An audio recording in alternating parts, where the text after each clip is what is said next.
Why, it's a fire. Where's it at? You tell? Why, it's a syndicate plantation.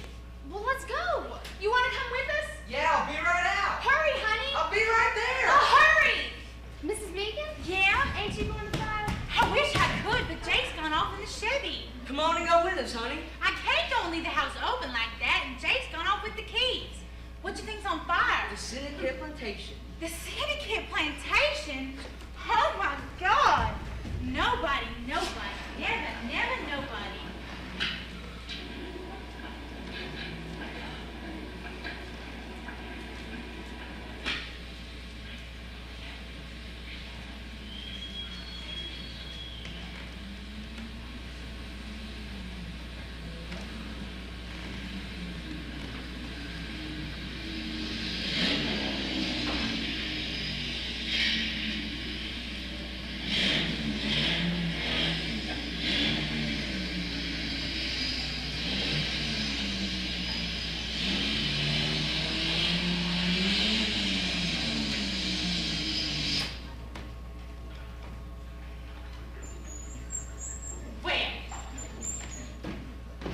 What's the matter, baby? I never knew that a human being could be that mean and thoughtless. Well, not so mighty broad statement, Miss Megan. What seems to be the complaint this time? Just flew out of the house without even saying a word. And what's the matter with that? I told you that I had a headache coming on, and I had to have an aspirin. But there wasn't a single bottle left in the house. So you said, well, get in your things and we'll drive in town right away. So I get in my things, and I can't find my white kid purse. Then I remember I left it on the front seat of the Chevy, and I come out here to get it, and where are you? Gone off without a word. And then there's this big explosion. Feel my heart. Feel my baby's heart? Yeah, just you feel it pound like a hammer. How I know where you was? You're not here, just gone off somewhere. Shut up! What's the matter with you? Nothing's the matter with me. Why'd you go off? I didn't go off. You certainly did go off. Tell me that you did go off when I just seen and heard you driving back in the Chevy. What are you taking for? No sense at all? If you got any sense, you keep your big mouth shut. Don't talk to me like that. You come on inside. I won't! Selfish and inconsiderate, that's what you are. I told you that there wasn't a Coca-Cola left in the house. And you said, right after supper, we'll drive into town to the White Star drugstore and lay in a good supply. When I come in the house... Baby, now you listen to me, okay? Jake, let me go!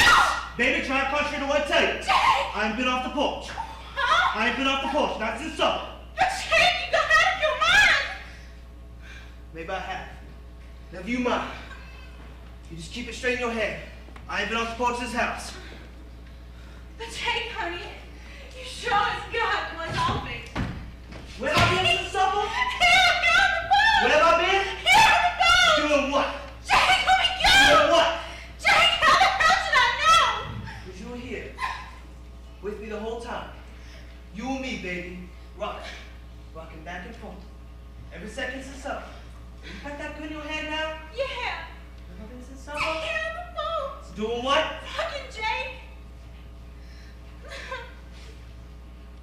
Her, baby? Kiss, baby? Baby, why don't you just go over, make a little room. It's too hot. Oh, come on, baby, make a little room. Who's my baby? Big and sweet? Her. Her, baby? Kiss? What would I do if it was a big piece of cake? Silly. Gobble, gobble. Stop. What would I do if it was a big piece of angel food cake? Cake by acid? Stop. Gobble, gobble, gobble. Jake. Tickle.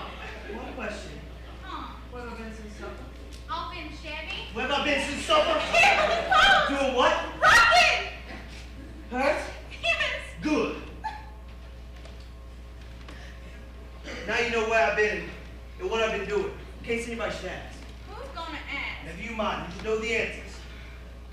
You've been sitting right here on the porch, rocking back and forth, back and forth.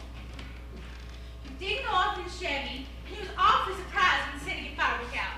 Jake! Everything you said was good, but don't you get any ideas. Ideas? Women like you are made to squeeze and hug, not for ideas. Go off and get the Chevy. Are we going to the fire? We ain't going to no fire. We're going into town. Get some coats. You're thirsty, ain't you? But I lost my white kid purse. It's in the Chevy where you left it. Where are you gonna go? I'm going to the toilet.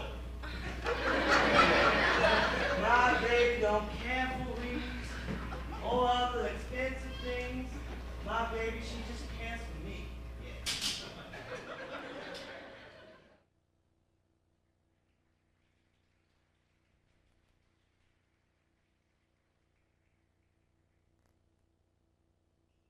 You're a mighty lucky fella. Lucky? In what way? That I can take this job off you. 27 wagons full of cotton's a mighty big load. Mr. Carl, what's your first name? Silver. Silver. How you spell that? S-I-L-V-A. Silver. Like a silver lining. Every cloud's got a silver lining, Mr. Carl. What's that from, anyways? The Mother Goose Book. Mother Goose Book. Well, like I was saying, 27 wagons full of cotton is a mighty big load. Well, if I'd been as busy as I was 2 weeks ago, I wouldn't be able to do it for you. Baby, come out here a minute. There's someone I want you to meet. Yes, very lucky. Yes, sir. Mr. Pecan, this is Miss Me. Baby, it's a very down-to-mouth young gentleman. I'd like you to cheer up for me. He thinks he's out of luck because his gin burnt down. He's got 27 wagons full of cotton. He ginned up on a hurry-up order for some important customers in Mobile. And I tell him he's lucky. Not because it burned down, mind you, but because I'm in the position to take the business over for him. Now, baby, you tell him how lucky he is.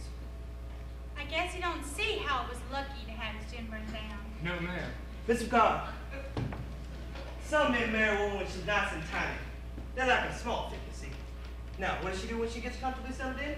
Why, she puts on flesh clothes. Well, what do they take that as? Something which has been ordained by nature? No. Why, they get to feeling abused.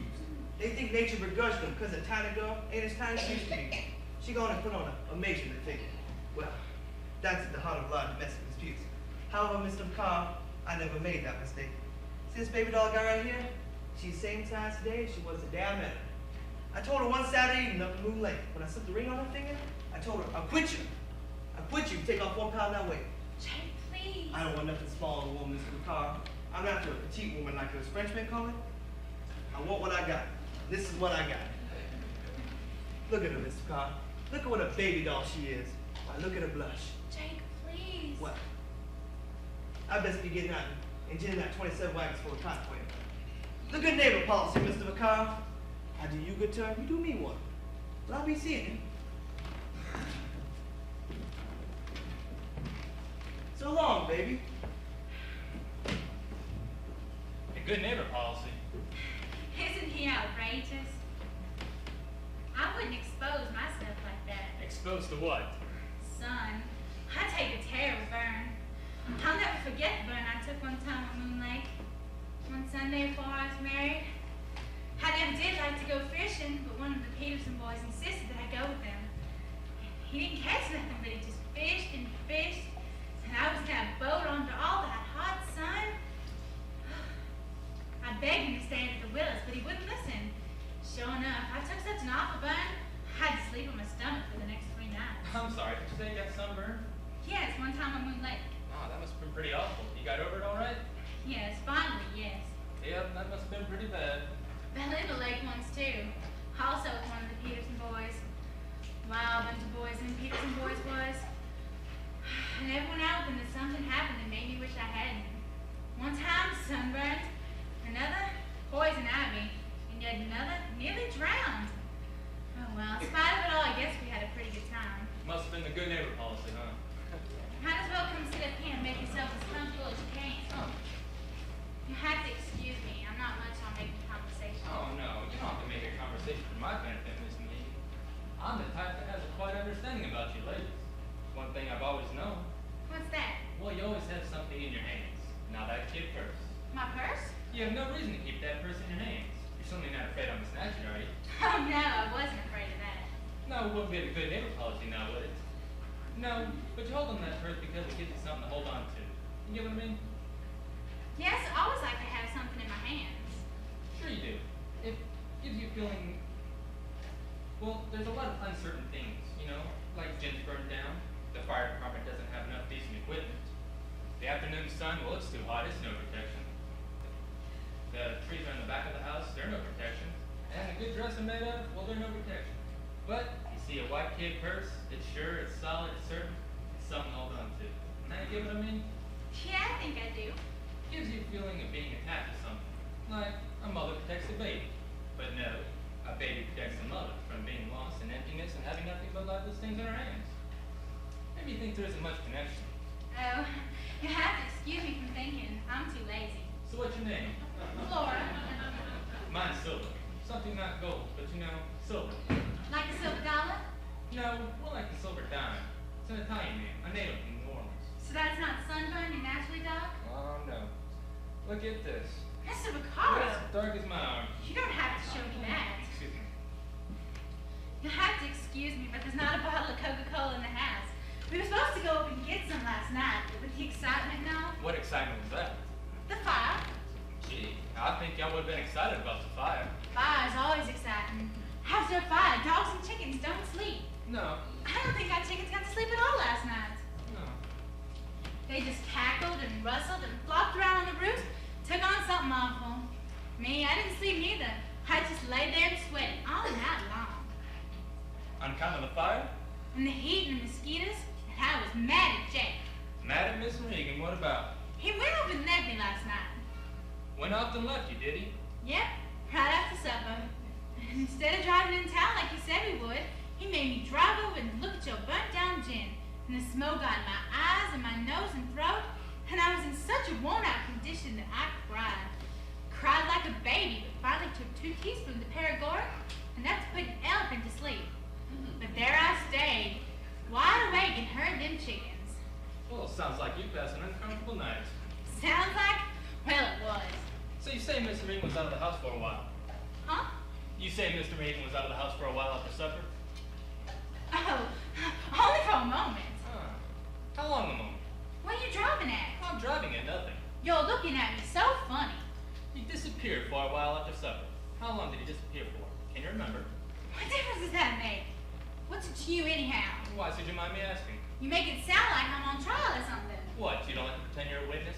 A witness of what, Mr. Vaccaro? Well, let's say a case of arson. What is arson? It's a willful destruction of property by fire. Oh, now don't you be getting any ideas. Ideas about what? My husband's disappearing. I can explain that. Can you? Sure I can. All right, go ahead. He... What's the matter? Can't you collect your thoughts? No, but I... Your mind is blank on the subject, isn't it? Look here You now. can't remember just what your husband went out for after supper, can you? You can't imagine what kind of errand it was that he went out on. No, I can't. But let's see. When he returned, the fire had just broken out at Syndicate Plantation. Mr. Vaccaro, I haven't the slightest idea what you could be driving at. Miss Megan, you're a very unsatisfactory witness. I never can think when people stare straight at me. Well, all right, I'll turn away then. There. Does that improve your memory, Amy? Are you able to concentrate on the question? Huh? No. You're not. Well, so we just dropped the subject. I surely do wish you would. Well, there's no use crying over a burnt down gin. Well, this world is built on a principle for tit for tat. What do you mean? Nothing all Pacific. Mind if I Huh? here move over a little? I'd like to sit on a rocking chair. Well, it's kind of relaxing. So you relaxed? Sure. No, you're not. Your nerves are all tied up. You made me nervous with all those questions about the fire. I didn't ask you any questions about the fire. I only asked you questions about your husband leaving after supper. And I explained that to you. Well, that's right. It's a good neighbor policy. That was a lovely gesture your husband made about the good neighbor policy. Oh, here, hold still. You have a piece of cotton on your face. There. Thanks. Well, there's a lot of fine cotton floating in the air. I know. It gets in my nose. I think it irritates my sinuses. Well, you are a delicate woman. Delicate me? No. I'm too big for that. Well, your size is part of delicacy. Delicate, choice, and delectable, I might say. How do you mean? Well, you're altogether lacking any coarseness. You're soft, smooth, and fine fiber. Our talk is certainly taking a personal turn. Yes. Should I say thanks or something? No, just smile. Miss Megan, you have an attractive smile. Dimples? No. Yes, you do. Come on, smile. See, there they are. Please, don't touch me. I don't like to be touched. Then why do you giggle? You're making me feel kind of hysterical right now, Mr. Vaccaro. Mr. Vaccaro? Yes. I hope you don't think that Jake had anything to do with the fire. He was here the whole time. I remember it perfectly now. The fire broke out, and then he drove into town. Celebrate. No. 27 wagons full of cotton. Now that's a pretty big piece of business to fall in your lap like that from the gift from the gods. I thought that you said we would drop the subject. Well, you brought it up that time. Well, please, don't try to mix me up anymore. I swear to goodness, the fire had already broken out by the time you got back. That's something you told me a moment ago. You got me all twisted up. We drove into town, and then the fire broke out, and we didn't even know about it. I thought you said it irritated your sinus. My God, you'll show putting words in my mouth. I think I should go make us some lemonade. Don't go to the trouble. I'll go in and fix it directly. Right now, I don't know why. I'm feeling very weak. I try to keep my eyes open, but they just keep falling shut. I think it's a bit too crowded. Would you mind taking your seat back over there? Why do you want me to move? It makes too much body heat. Well, one body can borrow the coolness from another. I always heard that bodies borrow heat. Excuse me, I gotta go in. What'd you do that for? Miss Megan, I don't want to be deprived of your company yet. Mr. McCoy, you're getting awfully familiar. Well, you're a delicate woman. Mr. Vaccaro. Please, don't do that. Do what? I'm just shooing the flies off. Leave him be, please. They don't hurt nothing. This blue mark on your wrist. What about it? Well, I have a suspicion Of what? that it was twisted by your husband. You're crazy. Yes, it was. Would you mind moving your arm? Don't be so skittish. All right, I'll go inside. All right, go on. I feel so weak. Dizzy. Yeah, a little bit. My head's spinning around. Well, you are a delicate woman. My head's so buzzy. Fuzzy? Fuzzy and buzzy. Is there something on my arm? No, Then what are you brushing? just a sweat. Leave it alone. Well, let me wipe it. No, I don't like how it feels. Tell me, how does it feel? It tickles me all up and down. You cut it out. You cut it out or I'm gonna call. Call who? That boy that's cutting the grass over there? Go ahead, call. Boy! Hey, boy! Okay, call him up. It feels so funny. What's the matter with me? Well, you're just relaxed. Now, Miss McHagan, I like you. Now, don't get so excited. I'm not, but you... What? Suspicions about my husband. Go on. He burned down your gin. He didn't. He never. I swear. I'm going inside. All right, go on. I said I was, not you. But what about me? It might be crowded inside with you and me. Three's a crowd, but we're only two. You stay out, wait here. I'll go inside. What do you do? I'll make us a pitcher of nice cold lemonade. All right, go on. What do you do? I'll follow. That's what I figured you'd be able to do. We'll both stay outside. In the sun. We'll sit back down in the shade. Don't stand in my way. But you're in mine. I'm so dizzy. Go lie down. I can't.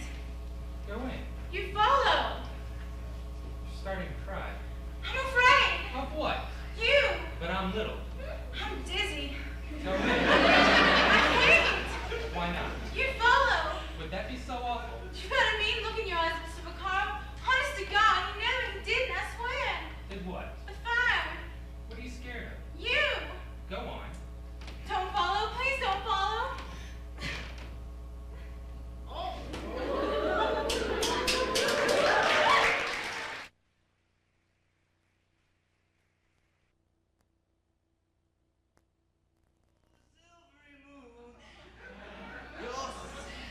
How's the baby? Too tired? Too tired to talk? That's how I feel.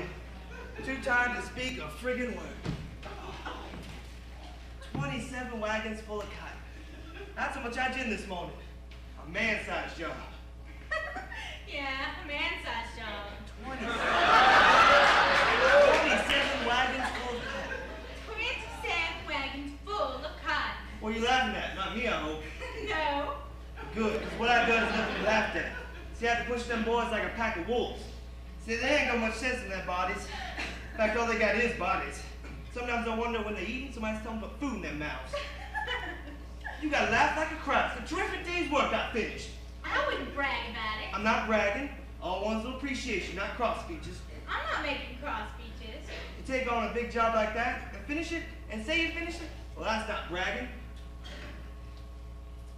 Man, you're not the only one who's had a hard day's work. And who else do you know? Maybe you think that I had an easy time. What, are you drunk or something? What you been drinking? Roach poisoning? Citronella? Well, I think I'll make it easy for you, working like a mule skinner, so you can have yourself a maid, a little housework. An elephant woman that spells a kitten. That's what I got. Yeah, you make it so easy for I've me. yet to see you lift a little finger around here. You live in a cloud. All you think of is, where's my Coca-Cola? Well, I got some news for you, sister. They got a new bureau in the government. They call it UW. Stands for Useless Women. Why? I hear they got secret plans on foot to have them shot. Secret plans on foot? To have them shot. Good. I'm glad to hear it. Took a day's work out done, and all you can do is peck at me. What's your problem? I think it was a mistake. What was a mistake? For you to fool with the syndicate plantation. Now, I don't know about that. We was kind of up against it, honey. See, they were buying up all the land and sending the croppers home without their money. They nearly bought up all the land from here to Two River County. Well, then they built their own gin and gin their own cotton. The minute there, we were looking pretty high and dry. But then the gin burned down and Mr. Carr sent some business our way. I think we're mighty lucky. Then maybe you don't understand the good neighbor policy. Understand it? I'm the boy that invented it. What an invention. Oh, I just hope you're satisfied now that you've ginned out 27 wagons full of cotton. Mr. Picard seemed pretty well pleased when he dropped by. Oh, yes, he was pretty well pleased. How's it all get along? We got along just fine and dandy. Seems like a sensible guy. Takes a sensible attitude. He sure does. Hope you made him comfortable in the house. Oh, yes, I made him a nice cold lemonade. Lemonade with a little gin in it. That's why you're so tipsy. Why, some lemonade doesn't sound that bad right now. Got any left? Oh, no, we drank it all up. So what'd you all talk about? The good neighbor policy. And what does Mr. Picard think about the good neighbor policy? He thinks it's a wonderful idea. He says that... Says what? He says that... It must have been a panic. He says that he doesn't think he's going to build himself a new gin after all. Yeah. He's going to let you do all his ginning for him. Now, you see, I told you he takes this one, too.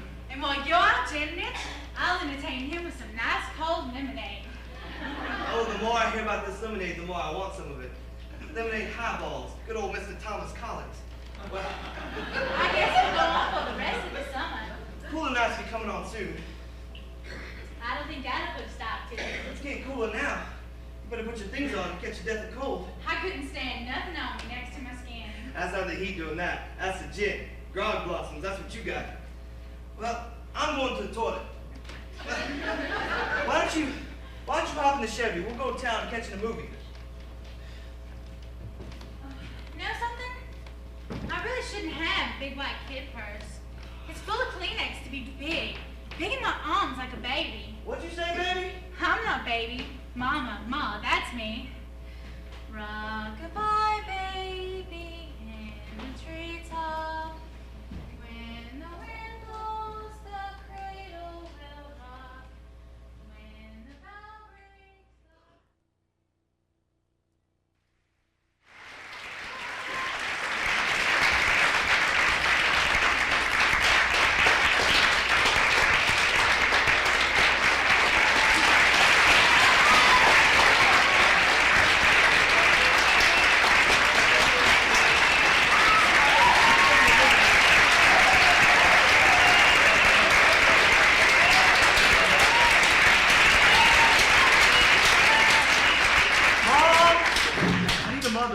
Where's my mom? Oh, there we go. We would like Diane to come up here for a second, please. Diane Sullivan. Diane! Come on.